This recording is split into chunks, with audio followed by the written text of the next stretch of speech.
Gilgamesh was a god king so cruel his own people begged the gods for a rival to stop him. So the gods built one out of clay and set him loose in the wilderness. He became the king's best friend. Then the gods killed him to teach the king what death was.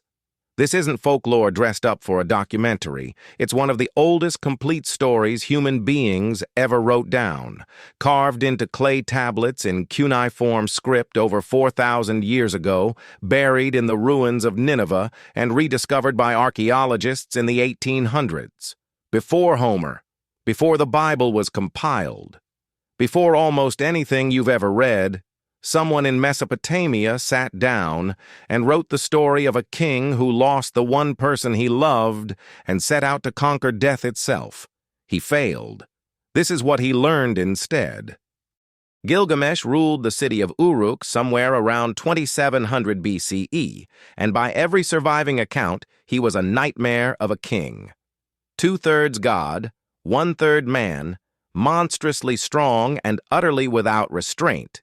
He worked his subjects to exhaustion building monumental walls, and by ancient tradition claimed a right to any new bride on her wedding night before her own husband could touch her. The people of Uruk cried out to the gods for relief. The gods' solution was strange.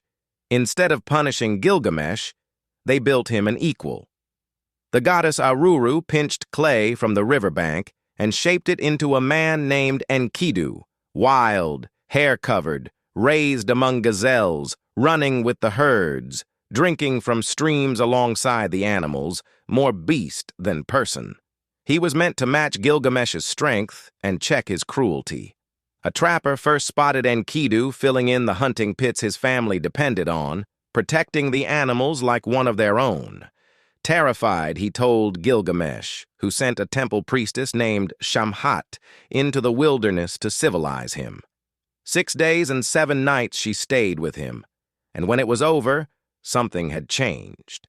The gazelles that had run with him his whole life caught his scent and fled. Enkidu could no longer keep pace with them.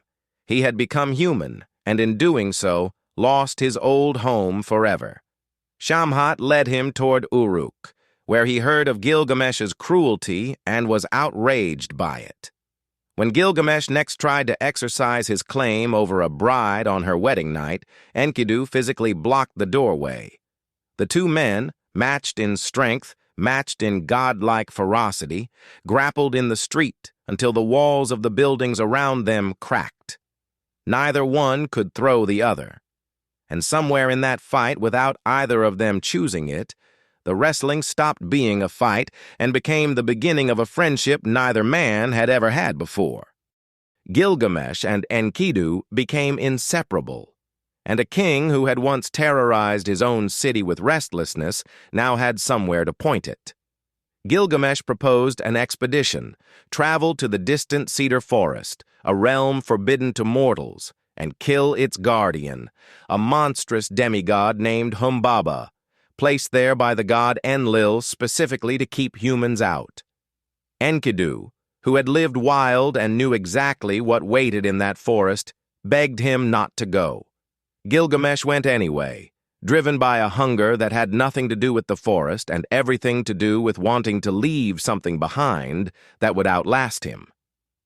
"I will set up my name in the place where the names of famous men are written," he told Enkidu, "and where no man's name is written. I will raise a monument to the gods."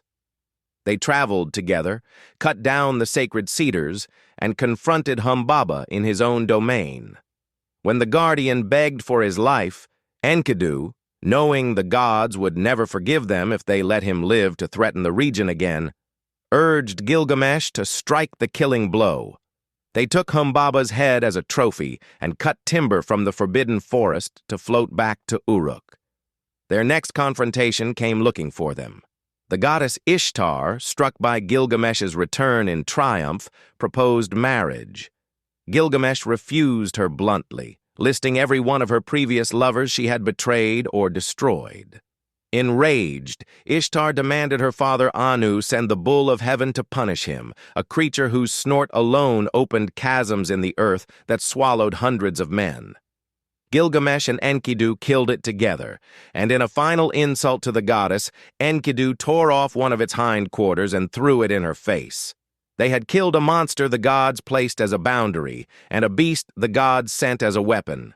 Twice now, they had proven two men together could do what neither god nor monster could stop. The gods held a council. Someone would have to pay for it. The gods debated who deserved punishment for the deaths of Humbaba and the Bull of Heaven. Enlil argued that Enkidu, clay-formed, mortal, expendable in a way Gilgamesh, two-thirds divine, was not, must be the one to die. Enkidu fell ill immediately, and the illness did not behave like an ordinary sickness. It behaved like a sentence. For 12 days, he lay dying while Gilgamesh sat beside him, and in his final hours, Enkidu dreamed of the house of dust that waits for everyone after death, a place with no light, where the dead eat clay and wear feathers like birds, where kings and priests are stripped of every honor they held in life. He described it to Gilgamesh in detail, and then he died. Gilgamesh's grief was not ordinary grief. He refused to allow Enkidu's body to be buried until a worm fell from its nose. Refused, in other words, to accept his friend was truly gone until decomposition made denial physically impossible.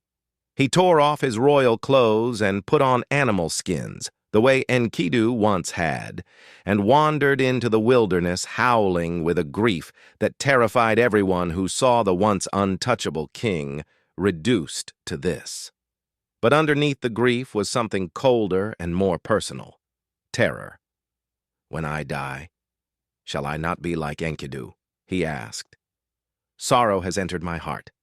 I am afraid of death." Enkidu's death hadn't just cost him his closest friend. It had proven, for the first time in Gilgamesh's life, that death applied to people he loved, and by extension, to him. Two-thirds God had never felt like enough protection before.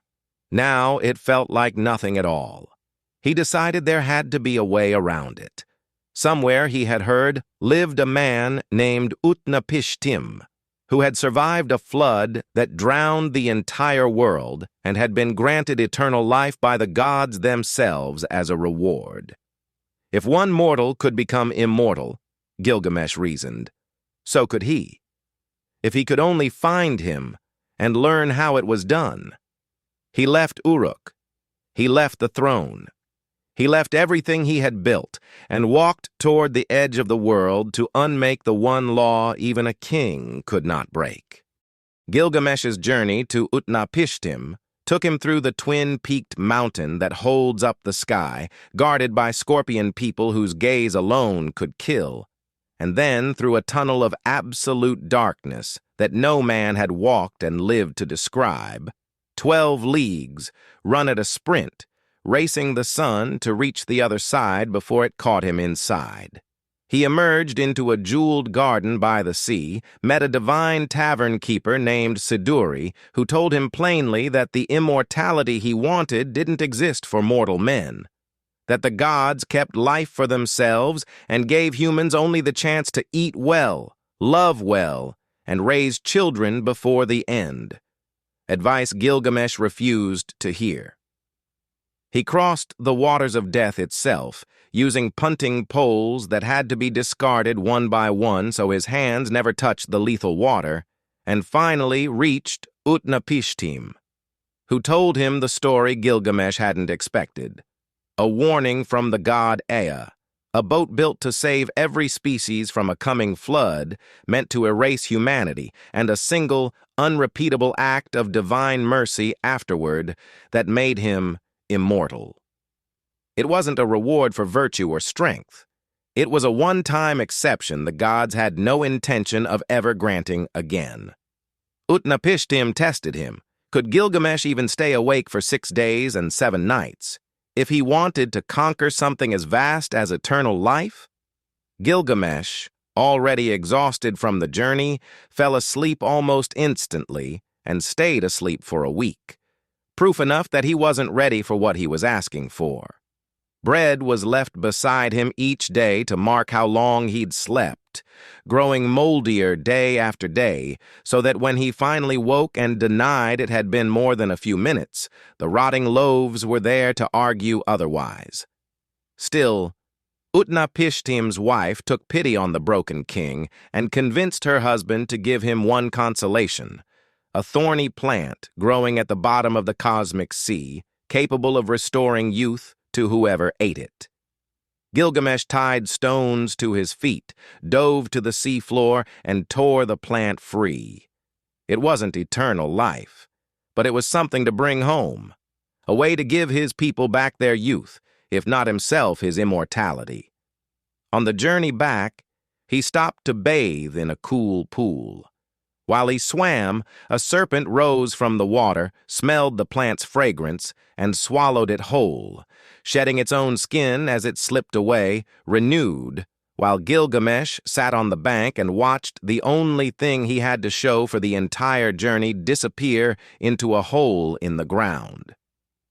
Gilgamesh wept beside that pool the way he had wept beside Enkidu's deathbed.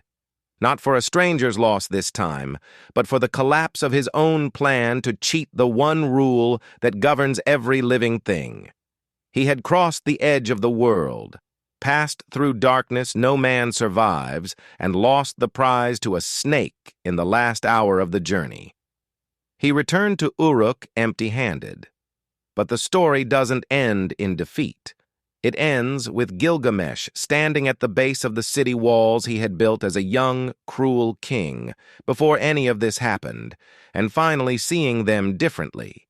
He tells his ferryman to walk the length of those walls with him, to look at the fired brick, the foundation, the work of generations of hands. Is not the foundation made of fired brick, and did not 7 wise men lay these foundations? 1/3 is city, 1/3 is garden, and 1/3 is field, with the precinct of the temple. He never became immortal. Enkidu never came back. But something he had built with his own hands before he understood what death would cost him was still standing, and would go on standing long after he, too, became dust in the house of dust Enkidu once described. The oldest story in human writing isn't a story about winning against death. It's a story about a king who tried everything, lost, and found out on the way home what was worth building instead. Subscribe if you want more. See you in the next one.